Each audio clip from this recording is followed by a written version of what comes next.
ابو ہریرہ فرماتے ہیں میری اماں بوڑھی تھیں تو ان کا معدہ کمزور ہو گیا تھا، تو میں اٹھا کے پخانہ پیشاب کرتا تھا تو کئی دفعہ میرے اوپر کر دیتی تھی۔ یہ حضرت ابن جوزی علیہ رحمہ نے اس کو لکھا ہے۔ فرماتے ہیں میرے دل میں خیال آتا تھا کہ میں بڑا خدمت گزار ہوں اپنی ماں کا۔ ایک دن میں حضرت عمر کے پاس بیٹھا تھا ان کے دور خلافت میں، تو ایک شخص آ گیا۔ اس شخص نے آ کر کے کہا کہ حضرت عمر سے حضور ایک مسئلہ پوچھنا ہے۔ فرمایا پوچھو۔ وہ کہنے لگا حضور میری اماں بوڑھی ہو گئی ہے، بیمار رہتی ہے، مریضہ ہے، مجھے آواز دیتی ہے بیٹے پیشاب آیا ہے، آواز دیتی ہے تو میں اماں کو اٹھاتا ہوں، ابھی میں بیت الخلاء تک واش روم تک جاتا نہیں کہ میری اماں میرے اوپر پیشاب کر دیتی ہے۔ حضرت عمر سے کہنے لگا حضور بچپن میں اماں پہ پیشاب کرتا تھا، اب اماں میرے اوپر کر دیتی ہے تو حق ادا ہو گیا نا۔ حضرت ابو ہریرہ کہتے ہیں جب اس نے سوال پوچھا تو میرے بھی کان کھڑے ہو گئے۔ میں نے کہا یہ تو میرے والا مسئلہ پوچھ رہا ہے، میرے والا مسئلہ پوچھ رہا ہے۔ میرے پاس ایک دوست جمعہ پڑھنے آتے ہیں بڑی دور سے، مجھے کہنے لگے حضرت صاحب جدوں بھی میں آؤنا نا تسی میری ہوئی گل چھیڑ دیندے ہو، وہ جو بات ہوتی ہے نا بالکل میری ہوتی ہے۔ میں نے کہا نہیں یار جو میں کر رہا ہوتا ہوں وہ میری بھی ہوتی ہے، وہ سارے معاشرے کی ہوتی ہے۔ ہمیں لگتا ہے کہ میری ہو رہی ہے، حالانکہ وہ بات ہماری سب کی مشترکہ ہوتی ہے۔ سن لیں اور یاد رکھ لیں۔ حضرت ابو ہریرہ فرماتے ہیں میرے کان کھڑے ہو گئے۔ میں نے کہا اس نے تو میری بات پوچھنی شروع کر دی۔ حضرت فاروق اعظم سے کہنے لگا حضور بچپن میں اماں پہ پیشاب کرتا تھا، وہ میرے اوپر کر دیتی ہے تو حق ادا ہو گیا۔ حضرت عمر کہنے لگے نہیں کوئی نہیں ہوا۔ اس نے کہا حضور مجھے سمجھائیں، وہ سارے کام جو میں اماں کے ساتھ کرتا تھا اماں میرے ساتھ کرتی ہے تو کیوں نہیں ہوا؟ حضرت عمر کہنے لگے بھائی پیشاب تو بھی اماں پہ کرتا تھا اور اماں بھی تیرے اوپر کرتی ہے، پر تیری اور تیری ماں کی سوچ میں بڑا فرق ہے۔ اس نے کہا حضور کس طرح؟ تو کیا جواب ہے سیدنا فاروق اعظم کا، لو کان نبی بعد لکان عمر ابن خطاب۔ کیا جواب ہے؟ حضرت عمر فرمانے لگے تیری اور تیری ماں کی سوچ میں بڑا فرق ہے۔ کہا حضور کس طرح؟ فرمایا جب تیری اماں تیرے اوپر پیشاب کرتی ہے نا تو دعا کرتا ہے کہ یا اللہ بوڑھی ہو گئی ہے اسے پردہ دے دے، اور جب تو اپنی اماں پہ پیشاب کرتا تھا تو وہ دعا کرتی تھی یا اللہ میرے لال کو لمبی زندگی عطا فرما۔ فرمایا یہ تیرا اور اس کا فرق ہے، تو پردے کی دعائیں سنے عزیزو۔ کہا جب تیری اور تیری ماں کی سوچ میں، اور نبی پاک صلی اللہ علیہ وسلم نے فرمایا ہے جتنے بھی گناہ انسان کرتا ہے نا اللہ کریم سزا کو روک دیتا ہے، قیامت میں سزا دے گا، اور جو ماں باپ کا نافرمان ہے نا اس کو دنیا میں بھی سزا ملے گی۔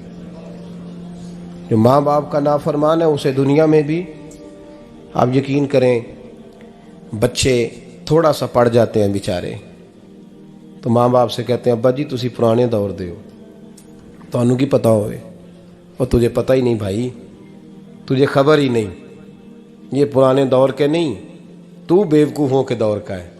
حضرت مالک بن دینار فرماتے میں نے 60 حج کیے، ایک حج کے موقع پر میں نے بڑا رش دیکھا، لاکھوں کا اجتماع ہوا۔ میری باتوں کی سمجھ تو آ رہی ہے نا آپ دوستوں؟ جو نہیں بول رہے انہیں بھی آ رہی ہے نا؟ اللہ جزا دے۔ کہتے ہیں لاکھوں کا مجمع تھا تو میرے دل میں خیال آیا، میں نے کہا اے اللہ اتنے لوگ آئے ہیں ان کا حج قبول بھی ہوا کہ نہیں؟ فرماتے ہیں میں سوچ رہا تھا تو رات کو نا خواب میں نے کسی کہنے والے کو کہتے ہوئے سنا کہ سب کا قبول ہو گیا ہے، بلخ کا رہنے والا محمد بن ہارون بلخی ہے، اس کا حج قبول نہیں ہوا۔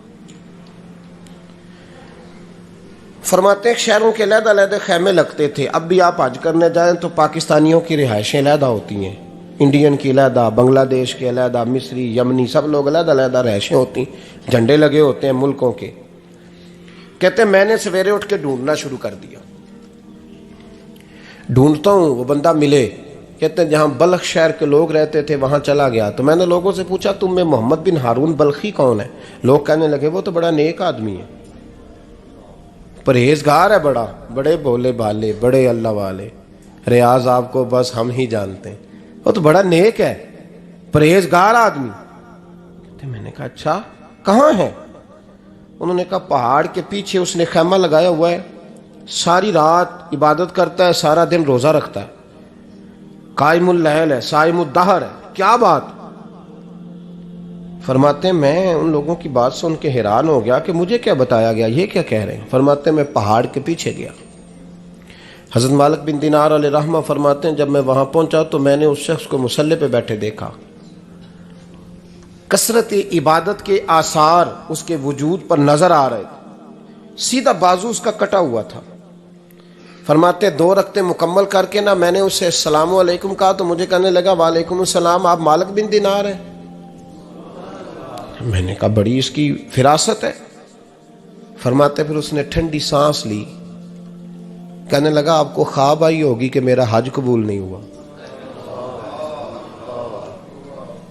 فرماتے ہیں مجھ پر اور بجلی گری کہ کیا کہہ رہا۔ میں نے کہا یار لوگ بھی تیری تعریف کر رہے ہیں اور تیری بصیرت بھی بڑی ہے، تو یہ ماجرا کیا ہے؟ کہنے لگا آپ نہ پوچھیں۔ یہ کہہ کے اس نے رونا شروع کیا، دیر تک روتا رہا۔ میں نے کہا نہیں یار تو بتا۔ کہنے لگا نہیں آپ نہ پوچھیں، آپ ناراض ہوں گے۔ میں نے کہا میں نہیں ہوتا، تو بولنا۔ کہنے لگا حضور 24 سال ہو گئے مجھے حج کرتے ہوئے، 24واں حج ہے میرا، اور ہر سال کوئی اللہ کا ولی آ کے بتاتا ہے کہ جا چلا جا تیرا کوئی نہیں قبول ہوا۔ بے پروائی ویک سجن دی جتھے کسے دی پیش نہ جاوے، انہیں تاجاں والے در در رولے تے منگتیاں تخت بٹھاوے، آزم کسے نو کارا ملدا ہی کوئی کعبے و خالی آوے۔ کہتے ہیں اس نے مجھے کہا حضور 24واں حج ہے، ہر سال کوئی بتاتا ہے۔ میں نے کہا تیری غلطی۔ کہنے لگا میں اپنی ماں کا نافرمان۔ میں نے کہا واقعہ کیا ہوا؟ کہنے لگا حضرت اللہ نے مجھے دولت دی، مال دیا، زمینیں دی تو میں عیاش ہو گیا۔ آپ یقین کریں اللہ لوگوں کو مال دیتا ہے تو وہ سمجھتے ہیں میری چلاکی سے آیا ہے، میں تیز بڑا تھا اس لیے آیا ہے، نافرمان ہوتے ہیں۔ لیکن جو رب لینا جانتا ہے دینا جانتا ہے وہ لینا بھی۔ وارث شاہ مان کری نہ وارثاں دا، رب بے وارثہ کر کے مار دائی۔ لوگ بڑے سمارٹ بن جاتے ہیں، ان کی گفتگو میں بڑا تکبر ہوتا ہے، ان کے نگاہوں کے انداز میں بڑے وہ کہتے ہیں اوہ سب لوگ بیوقوف ہیں صرف میں سے آنا ہوں، کام جو صحیح چل رہا ہے۔ او بھائی 1 منٹ لگتا ہے انسان کو بادشاہ سے فقیر ہونے میں۔ ایک امام مالک رحمۃ اللہ علیہ بیٹھے تھے تو ہارون رشید آپ سے کہنے لگا امام ابو مالک سے حضرت بتائیں اس وقت اللہ کیا کر رہا ہے؟ آپ فرمانے لگے یار تو بڑے موٹے دماغ کا ہے، کس طرح کے سوال پوچھتا ہے؟ بادشاہ تھا نا، کہا نہیں آپ بتائیں۔ تو امام مالک فرمانے لگے تو تخت پہ بیٹھ کے سوال پوچھتا رہتا ہے اور میں نیچے بیٹھ کے جواب دیتا رہتا ہوں، نیچے آ پھر بتاتا ہوں۔ اس نے کہا جناب بتائیں۔ فرمانے لگے تو سوالی ہے نا، تو تو نیچے بیٹھ اور میں اوپر بیٹھتا ہوں۔ کہ جناب آ جائیں۔ ہارون رشید نیچے آ گیا، امام مالک تخت پہ بیٹھ گئے۔ فرمانے لگے اب بتا کیا پوچھ رہا تھا؟ کہنے لگا حضور پوچھا تھا اللہ اس وقت کیا کر رہا ہے؟ فرمانے لگے رب اس وقت تجھے سمجھا رہا ہے کہ اس تخت پہ تکبر نہ کرنا، 1 منٹ لگتا ہے میں تجھے اٹھا کے مالک کو بٹھا دیا کرتا ہوں، یہ تجھے سمجھا رہا ہے، لہٰذا اس سمجھ پہ قائم رہنا، تکبر نہ کرنا، 1 ہی تو منٹ لگتا ہے، یہ تجھے سمجھا رہا ہے۔ تو وہ شخص کہنے لگا محمد بن ہارون بلخی امام مالک بن دینار سے کہ حضور بڑی دولت تھی تو میں عیاش ہو گیا تھا، رمضان کا مہینہ تھا، اماں تندور میں روٹیاں لگا رہی تھی، میں شراب پی کے گھر آ گیا۔ ہمارے ہاں یہ بھی فیشن ہے نا، اب مہندی والے دن چودھری صاحب کے ڈیرے پہ جوان شراب پیتے ہیں تو پوچھتے ہیں حاجی صاحب آپ تو حاجی بھی ہیں تو ڈیرے پہ منڈے کیا کرتے رہے؟ کہتے میں ڈیرے تے تھا مینوں نہیں پتا، وہ کار لگے سن۔ حاجی صاحب آپ کو سارا پتا ہے اور اللہ آپ سے پوچھ لے گا۔ یہاں تو کوئی آدمی چپ کر جائے گا آپ کے قلوں کی وجہ سے، لیکن عرش کے مالک کو بھی تو جواب دینا ہے کہ نہیں؟ کیا طریقہ ہے؟ دیکھیں نا، کل والے دن محفل اور مہندی والے دن اللہ سے صرف دکھوں کا رشتہ ہے، رسول اللہ سے صرف غموں کا رشتہ ہے۔ اگر تو نے ڈھول ڈمکا شور شرابہ کیا ہے شادی والے دن تو کل والے دن بھی بجا، تیرا پتہ چلے، جنازے پہ بھی بجا۔ کیا تماشا ہے؟ مذہب صرف رسم ہے، ضرورت ہے، کوئی مر گیا تو قرآن پاک کھول لو، باقی جو مرضی کرو، حج بھی کیتی جاندے ہو، لہو بھی پیتی جاندے ہو، کھو کے مال یتیماں دا بھیج مسیتی جاندے ہو, پھٹ دلاں دے سیندے نہیں, ٹوپیاں سیتی جاندے ہو, نفس تے چھری پھیر دے نہیں, بکرے کیتی جاندے ہو, فرض پلائی بیٹھے ہو, نفلا نیتی جاندے ہو, او دسو تے سی بلے نو اے کی کچھ کیتی جاندے ہو, او دسو تے سی بلے شاہ نو کی کچھ کیتی جاندے ہو. کوئی طریقہ ہے؟ کول شریف پہ مولوی صاحب تشریف لائیے گا ابا جی کے کول ہیں, تو میں تو کہتا ہوں بجا نہ بینڈ باجے والا آج بھی, تیرا پتہ چلے کہ یہ دو کام کیسے ہوتے ہیں. تو کس طرح دو کشتیوں کا سمجھ نہیں آتی بات کی. میں تو جاتا ہی نہیں بینڈ باجے والی شادی پہ, میں کہتا جو کو مردی پڑھا لو نے کہا, ہم سے نہیں دو کام ہوتے, اللہ روزی دینے والا ہے, ایک ہی کرتے ہیں. دو رنگی چھوڑ کے یک رنگ ہو جا, سراسر موم ہو جا یا سنگ ہو جا, موج کرو. ہم اس چکر میں پڑتے ہی نہیں, ہم وہ راستہ ہی چھوڑ دیتے ہیں جو ہماری طبیعت کے مطابق نہیں ہوتا. بس ختم ہو گئی بات. اس لیے غور کریں اور یاد رکھیں اس بات کو. امام مالک بن دینار رحمۃ اللہ علیہ فرماتے ہیں مجھ سے کہنے لگا پیسے آئے تو میں عیاش ہو گیا. رمضان کا مہینہ تھا, عصر کے بعد میری اماں افطاری کی تیاری کر رہی تھی, میں گیا, میں نے کہا شراب پی ہوئی, اماں روٹی دے. تو اماں کہنے لگی شرم کر, شرم کر, روزہ رکھا نہیں تو جنہوں نے رکھا ہے ان کا تو خیال کر. کہتے اماں کی بات کا مجھے غصہ لگا. میں کہا کرتا ہوں بد نصیب ہے وہ بیٹا جس کا باپ اس سے بات کرتے ہوئے ڈرتا ہے کہ پتہ نہیں کہاں سے بولے گا. بد نصیب نہیں وہ بیٹا جس کی ماں اس سے بات کرتے ہوئے سہم جاتی ہے کہ پتہ نہیں کون سی بولی بولے گا. بد نصیب نہیں کہ ماں باپ بھی جس سے کھول کے بات نہ کر سکیں. حضرت مالک بن دینار سے کہنے لگا اماں نے جب کہا نا شرم کر تو مجھے غصہ آیا, میں نے ماں کو تھپڑ مارا اور میری ماں جلتے ہوئے تندور میں گری. لوگوں نے مجھے پکڑ کے اندر بند کر دیا کمرے میں. ساری رات میں شور سنتا رہا پر نشے میں دھوت رہا. سویرے آنکھ کھلی تو میری بیوی بیگ باندھ رہی تھی. میں نے کہا کہاں جا رہی ہو؟ کہنے لگی جو ماں کا نہیں بنا میرا کیسے بنے گا. وہ میں نے کہا میری اماں کا, وہ تو لوگوں نے رات کو دفن کر دی جنازہ پڑھ کے. تڑپ کے کہنے لگا مجھے کیوں نہیں بتایا؟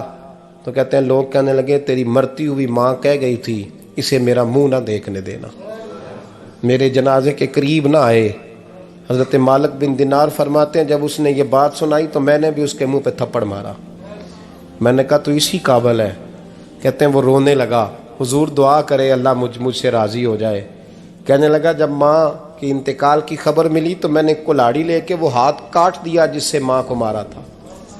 میں نے ساری جائیدادیں خیرات کر دیں. 24 سال ہو گئے, 24 سال. ساری رات نماز پڑھتا ہوں, روزہ رکھتا ہوں, حج کرتا ہوں, پر ہر سال کوئی آ کے کہتا ہے جا دوڑ جا تیرا کوئی نہیں قبول ہوا. حضور دعا کرے مالک راضی ہو جائے. فرماتے میں تھپڑ مار کے آ گیا. میں نے کہا تجھ سے راضی ہو جائے اتنے ظالم سے؟ امام مالک فرماتے ہیں رات کو آ کے سویا تو مجھے خواب میں رسول پاک کا دیدار ہوا. تو نبی پاک علیہ السلام نے فرمایا مالک تو اسے مایوس کیوں کر آیا ہے, اللہ تو بڑا مہربان ہے. کہا حضور ماں کے نافرمان کو معافی کیسے ملے گی؟ تو امام مالک فرمانے لگے نبی کریم نے فرمایا جا اسے جا کے بتا دے تجھے قیامت میں تیری ماں کی وجہ سے بخش دیا جائے گا. کہا حضور اماں کی وجہ سے کس طرح؟ تو محبوب فرمانے لگے اس کی ماں قیامت میں اس کے خلاف مقدمہ دائر کرے گی رب کریم کی عدالت میں. اے اللہ میں نے 9 ماہ پیٹ میں رکھا, درد سہ کے اسے جنا, جگر کا خون پلا کے پالا اور اسی نے مجھے قتل کیا. رب کریم اس کی ماں کا مقدمہ سن کے کہے گا اٹھاؤ اس کو دوزخ میں پھینکو, اس نے ماں جلائی تھی اسے بھی جلاؤ. محبوب فرمانے لگے جب پکڑ کر کے مالک اس کو محمد بن ہارون کو لوگ لے جائیں گے نا جہنم کی طرف, ابھی فرشتے گھسیٹیں گے ہی تو پلٹ کے پھر اماں کی طرف دیکھے گا اور دوسری دفعہ پھر گھسیٹیں گے تو پلٹ کے دیکھے گا اور تیسری دفعہ پھر پلٹ کے کہے گا اماں یہ مجھے جلانے لگے, اماں یہ جہنم میں پھینکنے لگے. میرے حبیب فرمانے لگے وہ جل کے مرنے والی ماں وہاں بھی بول پڑے گی, کہے گی یا اللہ چل میں نے معاف کیا تو بھی معاف کر دے. اے اللہ میں نے معاف کیا تو بھی معاف کر دے, اللہ تو معاف کر دے اسے, اللہ تو اس سے درگزر فرما, اسے معاف کر دے. میرے محبوب پاک علیہ السلام فرماتے ہیں رب کریم کہے گا اس نے تجھے جلایا، تو کہے گی اللہ یہ تو بیٹا تھا اس نے جلا دیا، میں ماں ہوں، میرے سامنے جلے تو میں کیسے برداشت کر سکتی ہوں؟ فرمایا اس نے جلا کے مارا تھا، پر اسی ماں کی وجہ سے رب کریم اسے جنت عطا فرمائے گا۔ پلٹا جا کے ماں کے پیروں میں بیٹھ، جا سویرے ان پڑھ باپ سے دعا کرایا کر، جا بالکل انگوٹھا چھاپ باپ سے صبح دعا کرایا کر، دیکھ رب کریم تیرے لیے رحمتوں کے دروازے کھول دے گا۔ عزیز دوستو، قرآن مجید نے کہا ہے وَبِالْوَالِدَيْنِ احسانا، اپنے والدین کے ساتھ احسان کرو، اپنے والدین کے ساتھ احسان والا نیکی والا رویہ اختیار کرو۔ اس آیہ مقدسہ پر بہت سارے لوگوں نے بہت کچھ کہا ہے، لیکن علامہ سید محمود آلوسی اندلسی رحمۃ اللہ علیہ نے فرمایا موبائل فون سائلنٹ کر دیں، اور یہ جو ویڈیو بناتے تھک جاتے ہیں دوست موبائل فون والے، یہ میرا خیال ہے ویڈیو والے بھائی سے ہی کوئی رابطہ شابطہ کر لیں تو تھکاوٹ نہیں ہوگی، بنی بنائی مل جائے گی۔ تصویریں اتنا زیادہ ضروری نہیں جتنی ہم نے ضرورت بنا لی ہے، بس ٹھیک ہے ضرورت کے تحت ٹھیک ہے، اتنا زیادہ اس پہ فوکس نہ کریں ورنہ اصل کام رہ جاتا ہے۔ ہم نے تو دل میں سجا رکھی ہے تصویر یار، بس ذرا گردن جھکائی دیکھ لی، تو اس لیے اتنا زیادہ اس کو ضروری نہ بنائیں، حد ہی ہو گئی ہے تصویروں والی۔ میں تو گزارش کرتا رہتا ہوں کہ اشتہار بھی بغیر فوٹو کے چھپے تو زیادہ اچھا لگتا ہے، اور میری یہ بھی رائے رہتی ہے کہ تھوڑا نام لکھا جائے، محمد اجمل قادری سے بھی لوگوں کو پتہ چل ہی جائے گا کون صاحب آ رہے ہیں۔ ہمارے اشتہار پہ کچھ ایسے القابات لکھے ہوتے ہیں جن کا عام آدمی کو ترجمہ بھی نہیں آتا ہوتا، تو ایسی چیزیں پرنٹ کرنے کی کیا ضرورت ہے؟ تھوڑے القابات کے ساتھ سادہ کام کریں، سادگی میں ہمیشہ حسن ہوتا ہے، اور جو سادگی ہوتی ہے وہ ملاوٹ سے پاک ہوتی ہے۔ اللہ تعالیٰ آپ کو بہترین، بس بیٹھ جائیں اپنی جگہ پہ بھائی، تشریف رکھیں سارے سنگی، اور میری طرف توجہ کریں، بچہ کوئی اٹھے تو اسے پیار سے بٹھا دیں۔ میں ذرا ٹھنڈی ٹھنڈی تقریر کرنے والا ہوں، تو چلو اثر کرے نہ کرے سن تو لے میری فریاد، نہیں ہے داد کا طالب یہ بندہ آزاد، اور سبحان اللہ بھی صرف آپ نے اللہ کی رضا کے لیے کہنی ہے، یہ بھی یاد رکھیں۔ کبھی کسی مولوی نعت خواں اور کسی کی توجہ کر کے سبحان اللہ نہ کہیں، ورنہ آپ کو ثواب نہیں ہوگا، صرف اللہ کی رضا کے لیے۔ اور میرے لیے یہ بھی کافی ہے کہ آپ چپ کر کے بھی سنیں تو مجھے اس کا بھی بڑا فائدہ ہے، سننا بہرحال آپ کے لیے بہتر ہے، اس پہ ضرور سنیں۔ میں چھوٹا آدمی ہوں لیکن کچھ باتوں سے بڑا پریشان ہو جاتا ہوں۔ جب لوگ کہتے ہیں نا جس کا ایمان ہے وہ پڑھے، تو جو بیچارہ ٹینشن میں بیٹھا ہے سوچ کہیں اور چلی گئی ہے، وہ بے ایمان تو نہیں نا؟ تو کیوں اس قسم کے جملے ہم بولتے ہیں جن کی شریعت ہی ہمیں گنجائش نہیں دیتی، اجازت نہیں دیتی کہ جس کا ایمان ہے وہ ہاتھ کھڑا کر لے؟ تو جس نے تازہ بائی پاس کرایا دل کا، وہ ہاتھ کھڑا کرے گا تو مر جائے گا بیچارہ، اس کو حکم ہے کہ وہ نیچے رکھے۔ یہ جذبہ ہے، ضرور ہونا چاہیے، ہاتھ کھڑے دیے ہی اللہ رسول نے اپنے لیے ہیں تو ہونا ضرور چاہیے، لیکن اس کو اتنا فرض نہیں سمجھنا چاہیے۔ ماحول میں بہت زیادہ، اور ایک اور بڑا ایشو ہے ہماری محفلوں میں، وہ نوٹ پھینکنے کا ہے۔ کیا ضرورت ہے؟ نذرانے کا یہ سٹائل نہیں، نہ یہ کام کریں۔ میلاد کی محفل میں آ کے بھی غریب آدمی پریشان رہتا ہے، وہ کہندا میرے کو دتھی ہوندی تے میں بھی اگے بہندا، لہذا پیچھے بو لوگ کے دتھی جو کوئی نہیں۔ اس لیے میلاد کی محفلوں میں بھی جو 50,000 روپیہ دیتا ہے اس کی صدارت ہوتی ہے، اس کا کوئی مطلب نہیں۔ یہ جو اسٹیج ہے نا جس پہ آپ لوگ ہمیں دیکھ رہے ہیں، تو میرے جیسے لوگ آ گئے ہیں تو خرابی ہوئی ہے، ورنہ تو یہ پیر میرے علی شاہ کا اسٹیج ہے، ورنہ جو محدث اعظم مولانا سردار احمد صاحب کا اسٹیج ہے۔ اس پہ تو جو جس کا دل آتا ہے وہ کہتا جا رہا ہے، کوئی پتہ ہی نہیں کوئی کیا بول رہا ہے اور کون کس کا کلام پڑھ رہا ہے، کوئی اس نے تحقیق نہیں کرائی کہ یہ پڑھنے والا تھا بھی کہ نہیں، کوئی پتہ ہی نہیں۔ بڑے بڑے شعراء، مولانا حسن رضا صاحب جیسے لوگ نعت لکھتے تھے تو پہلے چیک کراتے تھے کہ ٹھیک ہے کہ نہیں، اب پتہ ہی کوئی نہیں۔ یہ بڑا سنجیدہ اسٹیج ہے، یہ میاں شیر محمد شرک پوری کا اسٹیج ہے، یہ حضرت امیر ملت کا اسٹیج ہے میرے بھائی، یہ علامہ کاظمی کا اسٹیج ہے، اور یہ میرے اعلیٰ حضرت فاضل بریلوی کے ماننے والوں کا اسٹیج۔ اس میں کوئی ایسی حرکت نہ کریں، اور کبھی بھی محفل کو کمرشل نہ بنائے۔ زندگی میں یاد رکھ لیں اللہ رسول کی بارگاہ میں بھی جانا ہے، لوگ آ کے شکوہ کرتے ہیں فلانا مولوی پیسے مانگتا ہے، تو میں نے کہا وہ اس لیے مانگتا ہے کہ آپ دیتے ہیں۔ آپ مارکیٹ بند کر دیں تو بندے سارے صحیح ہو جائیں گے۔ یہ مانگنے والے کی غلطی نہیں، یہ ریٹ لگانے والوں کی غلطی ہے۔ جو چیز مارکیٹ میں بکے نہ وہ بننی بند ہو جاتی ہے۔ تو کیوں آپ لوگوں نے ایسے لوگ پرموٹ کیے جنہوں نے نعت بیچی 10,000 کی، تلاوت بیچی 10,000 کی، معاذ اللہ تقریر بیچی، کیوں ایسے لوگ پرموٹ کیے؟ کرو مدح اہل دول رضا، پڑے اس بلا میں میری بلا، میں گدا ہوں اپنے کریم کا اور میرا دین پارا نہ نہیں۔ اور یہ یاد رکھ لو زندگی میں، اس کی کو تھوڑی اور کم کر دیں جی، اللہ آپ کو جزا دے، برکت دے۔ یہ بھی یاد رکھ لیں کہ گردن کو جھکا دیتا ہے خیرات کا پتھر، جہاں میں مانگنے والوں کے سر کبھی اونچے نہیں ہوتے، سر اسی کا اونچا ہوتا ہے جو دینے کا عادی ہوتا ہے۔ جو کشکول طلب دراز کر کے رکھتے ہیں ان کے بھی کبھی سر اونچے ہوئے ہیں۔ وہ کسی نے کہا تھا، مجھے بعض لوگ فون کرتے ہیں، کہتے ہیں صاحب آپ کا ریٹ، تو میں کہتا ہوں تو کو دیتا ہی نہیں جانا۔ تو کیوں آپ ایسی بات کرتے ہو بھائی؟ ہم بڑے قیمتی لوگ ہیں، کیوں ہمارا آپ ریٹ لگاتے ہو؟ یہ شعر سن لیں، یہ شعر آپ کو فائدہ دے گا، اگر یاد ہو گیا تو بڑا نفع دے گا۔ یہ آرزو کرم اور میں آپ سے کروں، یہ آرزو کرم اور میں آپ سے کروں، یہ بھیک اس کو دیجئے جس کا خدا نہ ہو۔ تو جس کو بے حساب مل رہا ہو اس کو کیا ضرورت ہے ہاتھ پھیلانے کی؟ یہ بھیک اس کو دیجئے جس کا، ایک طرف نعرہ لگتا ہے کون دیتا ہے دینے کو، دوجے پاس والے نے دیا جے 20,000، اور ظالمہ ان پہ آندہ سے نبی پاک کو لینے نے۔ نذرانہ کوئی تحفہ دے تو لینا سنت ہے، لیکن یہ جو سٹائل ہے نا کہ طے کرنا، اور پہلے ماڑے بندے دی پہنچتے محفل بھی کوئی نہیں رہ گئی، وہ بھی آندہ کمیٹی نکلے گی تو جلسہ کران گے، ایڈا مہنگا جلسہ، اس کی پہنچ میں تو محفل بھی کوئی نہیں۔ غریب آدمی تو اب ترس گیا ہے نعت سننے کو بھی، اس لیے کہ اس کا بھی ریٹ ہے۔ باز آئیں اس چیز سے۔ ہمارا اعلیٰ حضرت فاضل بریلوی رحمۃ اللہ علیہ تیل لینے چلے گئے دکان پہ، دکاندار کو بوتل دی تیل والی، بھر کے دے دو۔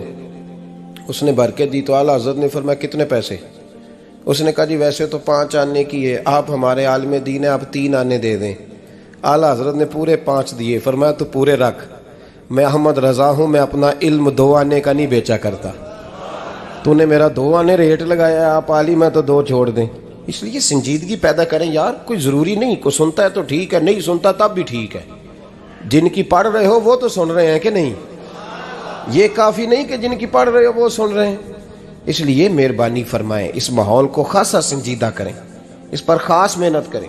اس لیے نہیں کہہ رہا بنانے کے لیے، مسجد میں بیٹھا ہوں، باوضو ہوں، میرا دل نہیں مانتا جب میں اسٹیج پہ آؤں تو کوئی بندہ نعرہ لگائے۔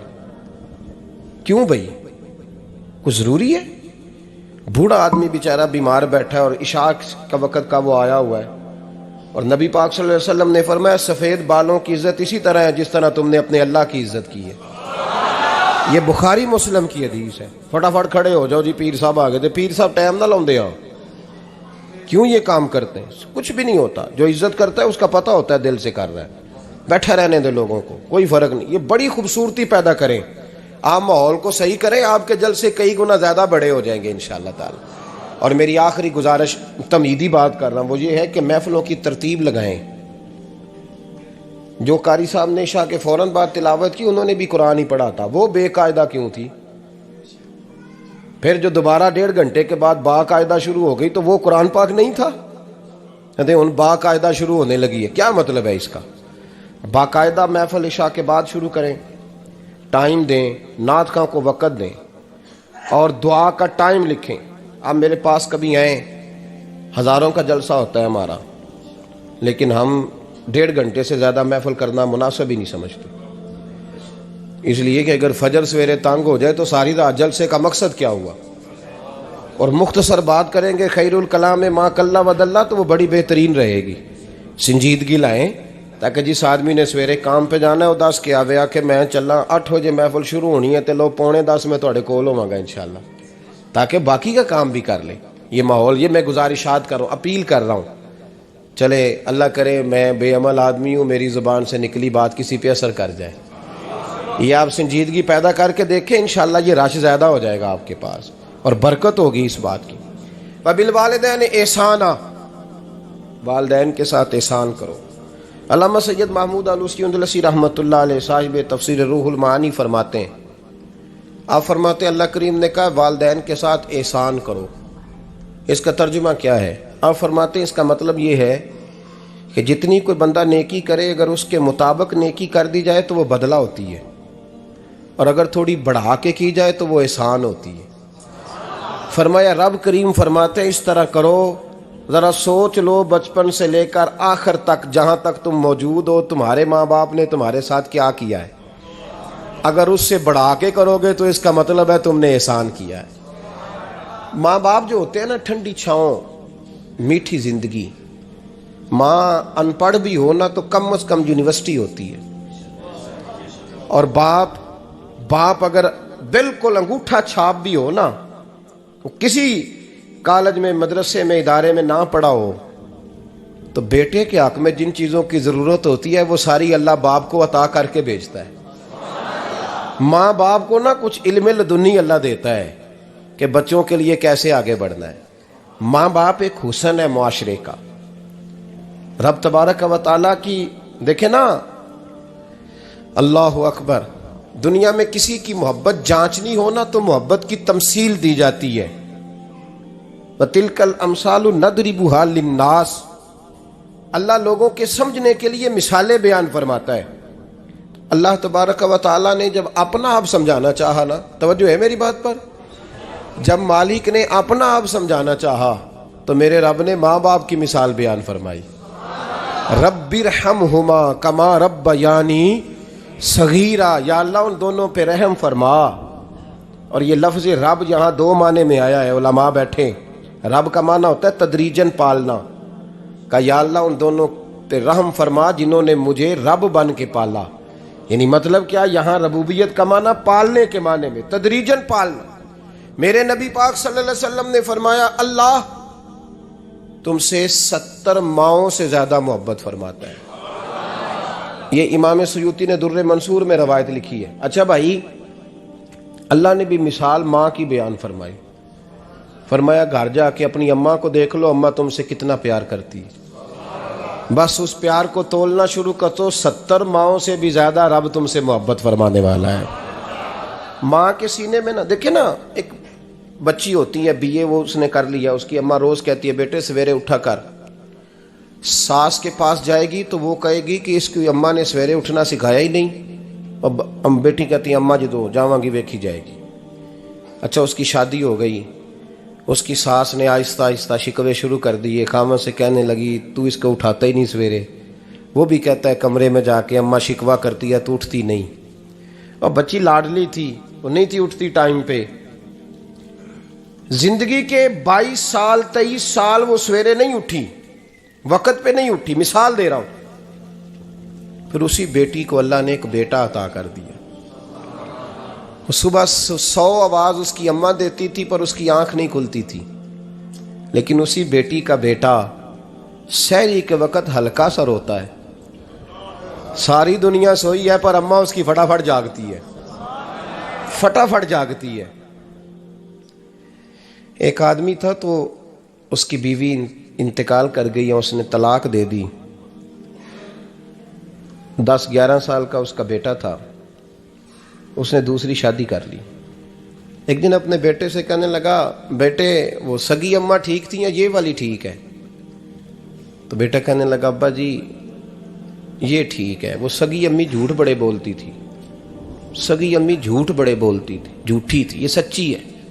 اس نے کہا بیوقوف تیری ماں جھوٹی تھی؟ اس نے کہا ابا بڑی۔ کہا کس طرح؟ کہنے لگا ابا جی میں نا کبھی، آپ کو پتہ میں شرارتی ہوں، کبھی میں شرارت کرتا تھا نا، کوئی برتن توڑ دیتا تھا تو میری سگی اماں مجھے تھپڑ مار کے باہر نکالتی تھی، کہتی تھی میں تالا لگاؤں گی باورچی خانے کو، تجھے ساری رات روٹی نہیں دینی، تو آج بھوکا ہی رہے گا، بالکل نہیں دینا، ساری رات نہیں دینا۔ بڑے دعوے کرتی تھی، قسمیں اٹھاتی تھی، پر بڑی جھوٹی تھی۔ آدھا گھنٹہ بھی نہیں گزرتا تھا تو گلیوں میں مجھے ڈھونڈنے لگ جاتی تھی، ڈھونڈ کے لاتی تھی، ڈھونڈ کے، اور لا کے نا تو غلطی میری ہوتی تھی، رونا میری اماں شروع کر دیتی تھی، وے اوے مینوں نہ ستایا کر وے پترا، پھر میری مرضی کا کھانا مجھے پکا کے دیتی تھی۔ میری مرضی کا. اور پھر میری اماں مجھے تحفہ بھی دیتی تھی. ابا جی وہ جھوٹی تھی, پہلے کہہ رہی تھی ساری رات نہیں دینا, اب آدھا گھنٹہ. یہ بڑی سچی ہے, جواب بھائی ہے. میں شرارت کرتا ہوں تو تھپڑ مار کے نکال دیتی ہے, کہتی ہے روٹی نہیں دینی. پھر میں ساری رات رو کے گزارتا ہوں پر نہیں دیتی. یہ سچی ہے, وہ جھوٹی تھی. تم ماں کے درد کو کیا سمجھے. بچے تو کہتے ہیں اماں نے ہمیں قید کر دیا, اماں کہتی ہے میری مرضی سے کھاؤ. اور تجھے نہیں پتا اس نے قید نہیں کیا, وہ تم سے پیار بڑا سچا کرتی, اور بڑا سچا پیار کرتی ہے تیرے ساتھ, بڑا سچا. بیٹا برگر کھا کے آ جاتا ہے, اماں کہتی ہے روٹی کھا لے, کہتا ہے نہیں آپ نے بینگن پکائے ہوئے ہیں میں نے نہیں کھانے. تو اماں منتیں کرتی ہے, کہتی ہے چل توں دس کی کھانا ہے, تینوں سیویاں نہ بنا دیاں, فٹافٹ دال پک جائے گی, کیا کھائے گا. وہ ابا جی میری طرح قریب سے کہتے ہیں چھڈ پر, بھوک لگے گی تو آپ ہی کھا لے گا. لیکن اماں کہتی ہے جس نے روٹی نہ کھائی تو مجھے نیند نہیں آئے گی. تو اس درد کو سمجھنا. میں غلام ہوں ایک آستانے کا, اور میں سمجھتا ہوں جو کسی کا مرید ہی نہیں اس پر تو سایہ ہی نہیں, اسے چاہیے کسی بزرگ کا سایہ حاصل کرے. لیکن بھائی یہ بات بھی بڑی سچی ہے کہ میرے جیسے پیر کے ہاتھ میں 5,000 روپیہ نذرانہ دو نا, پیر صاحب دعا کرنا, تو پیر صاحب نے دعا پکی یاد کی ہوئی ہے سب کے لیے, رٹی رٹائی, اللہ خیر کرے اللہ بھلا کرے, اور سب کے لیے رٹا لگایا ہوا ہے. اور اماں کو بیٹا ویسے ہی کہہ جائے, ویسے ہی اماں میں انٹرویو دینے جا رہا ہوں ذرا دعا کرنا, وہ بیبیاں منگا کے دعائے تنجینہ پڑھانا شروع کر دیتی ہے, اور ساری رات مسلح پہ بیٹھی. اس درد کو سمجھنا. اور بھائی بڑا ویل ڈریس بیٹا ہوتا ہے, ویل ڈریس نوجوان, وہ 18,000 کا جوڑا پہنتا ہے, 7,000 کا جوتا خریدتا ہے, وہ قیمتی قسم کی گھڑی استعمال کرتا ہے. لیکن اسی بچے کے جب اپنے بچے ہوتے ہیں نا, تو بی بی کو کہتا ہے یہ لے 10,000 روپیہ, بچوں کے کپڑے خرید لے, میرے صحیح ہیں ابھی کل ہی تو خریدے تھے.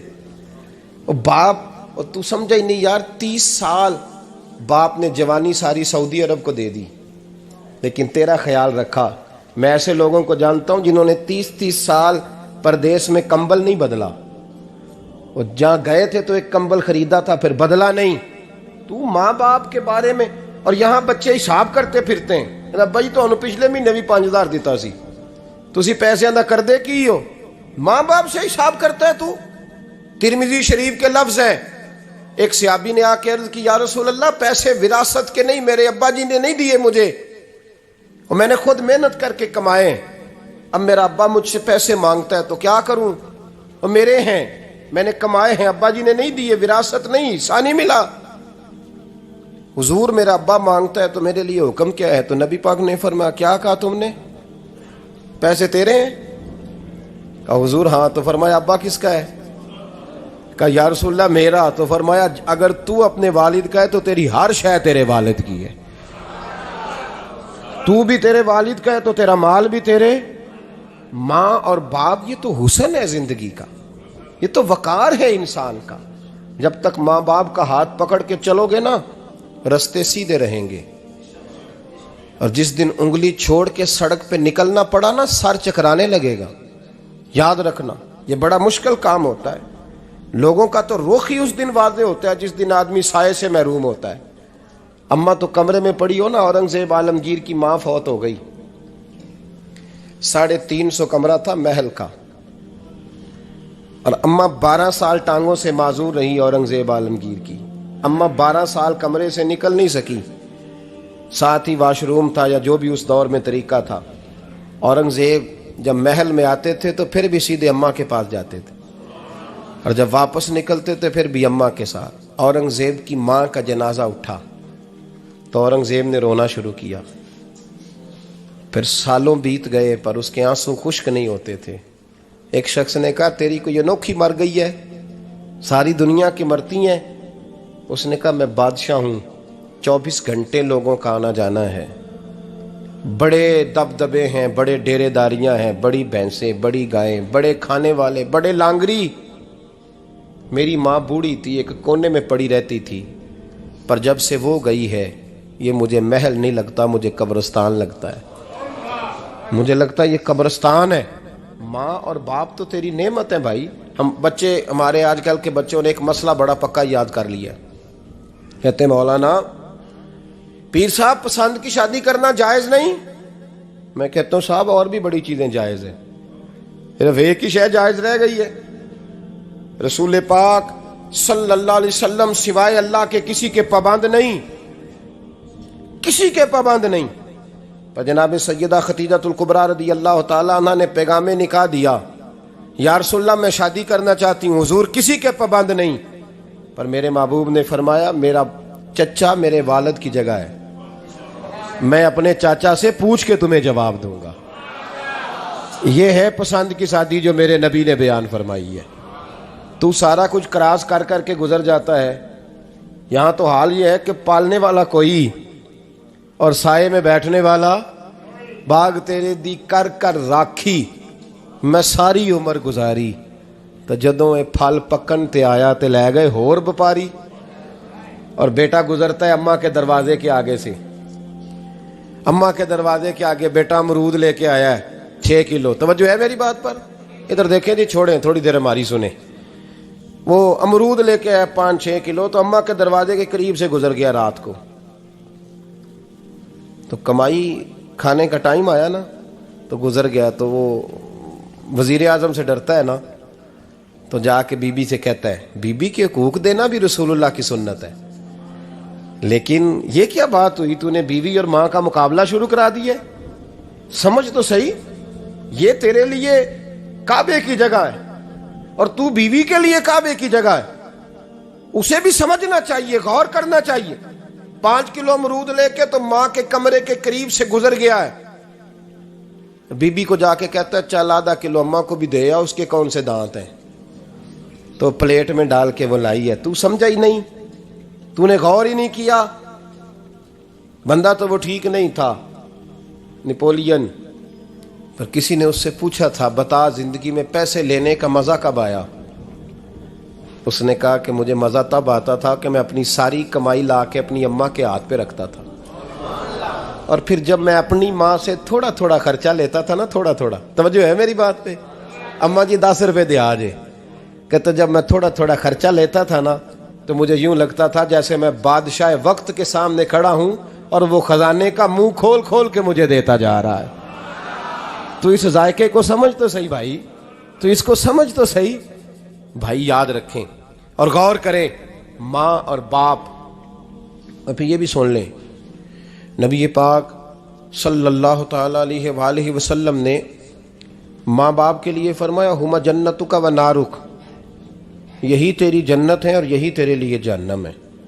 اگر یہ راضی ہو گئے تو تیرے لیے جنت ہے، ناراض ہو گئے تو چاہے تو ایک 100 پیر کے مزار پہ حاضری دے آ، لیکن جب تک ابا راضی نہیں اتنی دیر تک اللہ راضی۔ یہ حدیث پاک ہے، حضور نے فرمایا جس کے والد راضی اس کا اللہ راضی، اور جس کا باپ ناراض اس کا اللہ۔ ہاں بے شک، اب یہ حدیث ہے نا، تو سارے ولی ایک طرف بیٹھ جائیں، کہیں یا اللہ بخش دے مرید کو، لیکن اگر ابا کہے یا اللہ نہ معاف کرنا، تو اللہ ان اولیاء کی نہیں مانتا، والد کی مانتا ہے۔ اس لیے بلے شاہ آسمانی اڈدیاں پڑھنا ہے، جیڑا گھر بیٹھا انہوں پڑھیا ہی نہیں۔ بھائی یاد رکھو، ماں باپ سے پیار کرو، ان کی خدمت کرو، ان کے پاس بیٹھا کرو، اور ماں باپ کو ٹائم دیں، وقت دیں، چند گھڑیاں ان کے پاس بیٹھیں۔ آپ یقین کریں ابا جی سے آپ مشورہ کر لیں، صرف مشورہ، مرضی بے شک اپنی کریں، لیکن اس مشورے میں آپ کو اتنا سایہ ملے گا کہ زندگی میں کبھی ناکامی نہیں ہوگی۔ پر اسی سجن دی مننی ابے دی نہیں مننی، تو پھٹے پہ جو نلائق ہماری طرح کا بیٹھا ہے اس سے مشورہ لینا ہے، والد سے نہیں لینا۔ باپ کے پاس بیٹھیں، اس سے مشورہ لیں۔ میرے ابا جی کسان تھے، میں نے اپنی زندگی میں ڈھیروں چیزیں اپنے باپ سے سیکھی ہیں، درجنوں چیزیں سیکھی ہیں۔ میرے والد بڑے خوددار تھے، مزاج میں عجیب سی خودداری تھی۔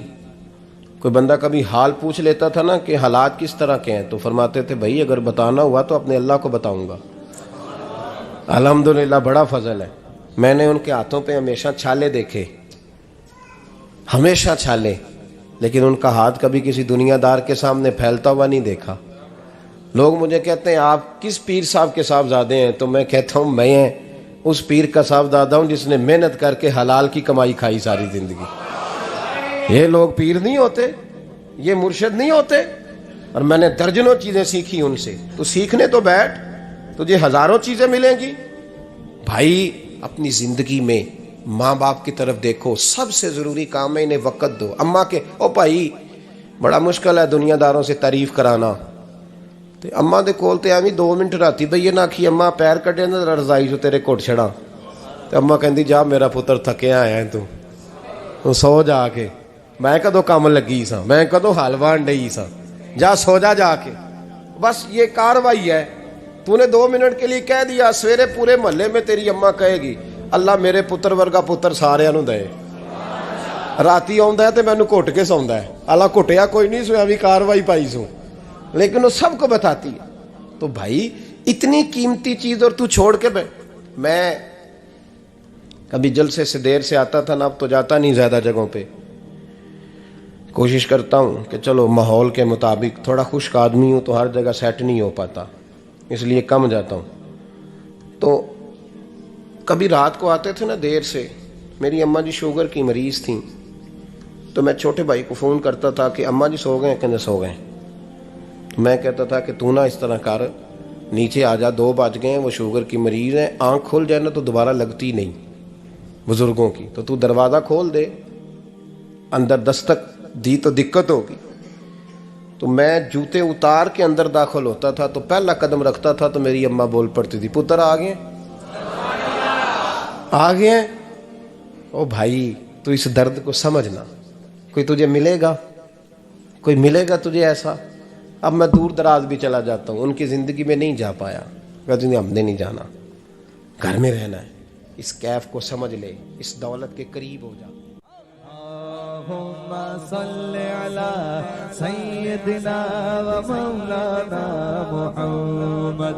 اللہم صل علی سیدنا و مولانا محمد. اللہ کے شیر ہے در کرار پر درود, اللہ کے شیر ہے در کرار پر درود, اللہ کے شیر ہے در کرار پر درود. حضرت حسن حسین کے کردار پر درود. اللہم صل علی سیدنا و مولانا محمد وعلی سیدنا علی و سیدتنا فاطمہ و سیدتنا زینب و سیدنا حسن و سیدنا حسین وعلی آلہ و صحبہ و بارک وسلم. زینب کی بارگاہ میں, زینب کی بارگاہ میں, زینب کی بارگاہ میں, زینب کی بارگاہ میں سلام نیاز ہے. زینب کی بارگاہ میں سلام نیاز ہے.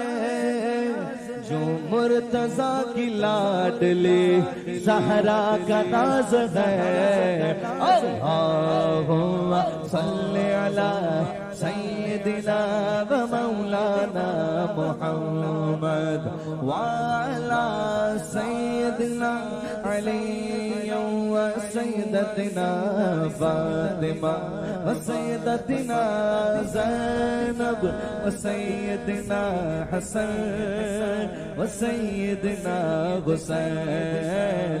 زینب کی بارگاہ میں سلام نیاز ہے. زینب کی بارگاہ میں سلام نیاز ہے. زینب کی بارگاہ میں سلام نیاز ہے. زینب کی بارگاہ میں سلام نیاز ہے.